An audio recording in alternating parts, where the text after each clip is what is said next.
మామ బండి డ్రైవ్ చేసేటప్పుడు మన దగ్గర ఎన్ని బొక్కలు ఉంటే అన్ని బొక్కలకు చలనాలు పడతాయి. కేసు తీసుకుంటారు, బండి పక్కన పెట్టి అంటారు. రోడ్డు మీద ఎన్ని బొక్కలున్నా, ఎన్ని ప్రమాదాలు జరిగినా, ఒక్క అధికారికైనా, ఒక్క కాంట్రాక్టర్కైనా, ఒక్క నాయకుడికైనా చలానా పడిందా? పడదు మామ, వాళ్ళ ఇష్టం. పోలీస్ జీపుల్లో ఎస్ఐలు సీఏలు పోతారు. సీటు బెల్ట్ పెట్టుకోవడం ఎప్పుడైనా చూసావా? అలా చూసే అదృష్టం నాకైతే ఇప్పటి వరకు రాలేదు మామ. కానీ కార్లో వెళ్ళేటోళ్ళకి నీతులు చెప్తారు. ఓకే విందాం. పోలీసులు కదా, రోడ్డు మీద చాలామంది పోలీసులు హెల్మెట్లు లేకుండా డ్రైవ్ చేసుకుంటూ పోతారు. ఏ ట్రాఫిక్ పోలీస్ అయినా ఫోటో తీసి చలానా వేశారా? వేయరు మామ, వాళ్ళ ఇష్టం, వాళ్ళ రాజ్యం.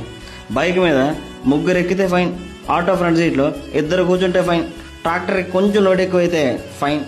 కానీ ఆర్టీసీ బస్సుల్లో కుక్కుతారు జనాల్ని.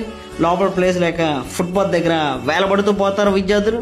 బస్సు వెనకాల నిచ్చెన పట్టుకొని వెళ్తారు ప్రయాణికులు. అప్పుడు మీ రూల్స్ దెబ్బినాయా? అప్పుడు మీ అధికారుల కళ్ళు కాకులు ఎత్తికెళ్ళినాయా? ఇన్ని బొక్కలు ఇంత క్లియర్గా కనిపిస్తున్నా అవేవి కనిపించినట్టు, అవేవి తెలియనట్టు రూల్స్ నీతులు భలే చెప్తారు మామ ఈ పోలీసులు. అర్థమైంది అనుకుంటా, అర్థం చేసుకుని రాసిస్తా. ఉంటావా? అయిపోలేదు మామ, ఇంకా చాలా ఉంది. మళ్ళీ కలుద్దాం.